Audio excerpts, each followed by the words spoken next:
Hello, welcome to our video blog. Welcome back. I'm Glenn. This is Michael. Today we're going to be talking a little bit about trusts. So last time we talked about guardianships and what a guardianship was and who could be a guardian. Today we want to give you a little idea of what you would need to do if you wanted to leave assets to an individual and wanted to have a little bit more control over those. So Michael, why don't you give us an idea of different kinds of trusts available?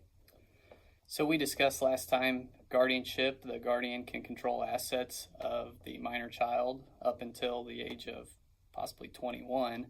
So a trust allows you to control those assets for a little bit longer. So you can create a trust either through your will.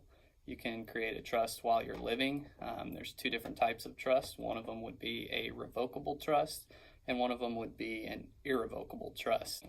So Blaine, if you want to talk a little bit about benefits of irrevocable and revocable trusts. Irrevocable trusts, don't do very many of them, if at all, because they are, like we said, not revocable. So you can't change them. You can't really have a lot of flexibility with those. The majority of the trusts that I create are revocable trusts or testamentary trusts, which would be trusts that are created in a will. A revocable trust gives you the ability to revise the terms of the trust while you're still alive and have a little bit more control over those assets when you decide you want to make changes. Revocable trust would be something that you create and you retitle assets into the name of the trust. So the trust is going to end up owning those assets. The trust is going to have a trustee, and that's going to be the person that controls those assets, handles them, manages them, and distributes them where they're supposed to go ultimately. The only difference in a revocable living trust and a trust that's created in a will is that the trust that's created in a will is only funded after the individual that has signed the will dies. You can fund a trust with any number of assets. You can fund it with $10 if you want to, but the assets that are owned and controlled by the trust then are held by that trustee as long as you want to. So let's just say, Michael, that I have a child that is a minor and I want somebody to manage those assets for that child until they're 30 years old. Could I do that? Absolutely. You could create a trust, a revocable trust. You could fund that trust. You could put certain assets in it. For example, you could put maybe a 80-acre parcel of farm ground, and any income generated from farming that ground would then be the income to the trust and payable to that specific beneficiary. It's one way of transferring income of certain assets without transferring the control of that asset. And again, if you create that trust through your will, obviously that becomes irrevocable at your death.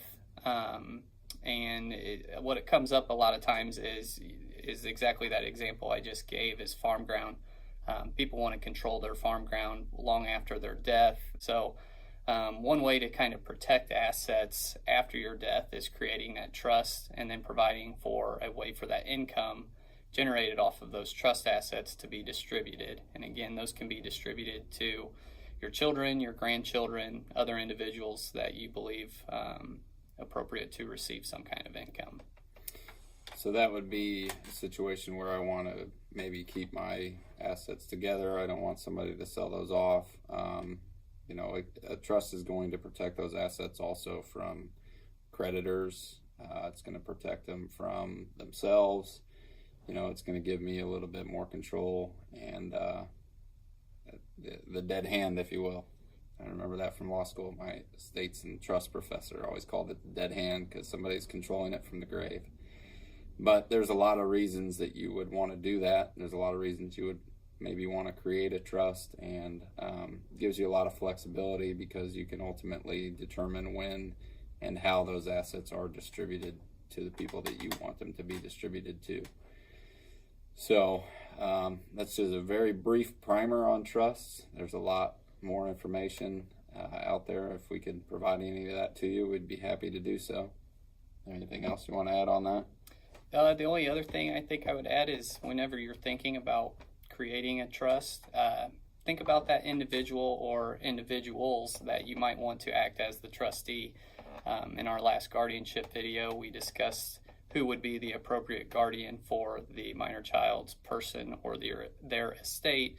Similarly, in creating a trust, you nominate an individual or multiple individuals to control and manage those assets. So your trustee is an important individual when determining whether or not to create a trust. But if you have any other questions, feel free to reach out and contact us, schedule an appointment.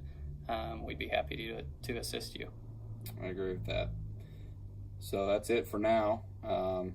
Big Ten tournament this weekend. You like your Michigan State team to win? I do. I think Cassius Winston is playing very well right now. Possibly player of the year now that Zion's out. Illinois, who they have tonight? Or is it tomorrow night? I'm not sure. I think they play first round. See if they can make a little bit of a run. Go Illini. Thanks, guys.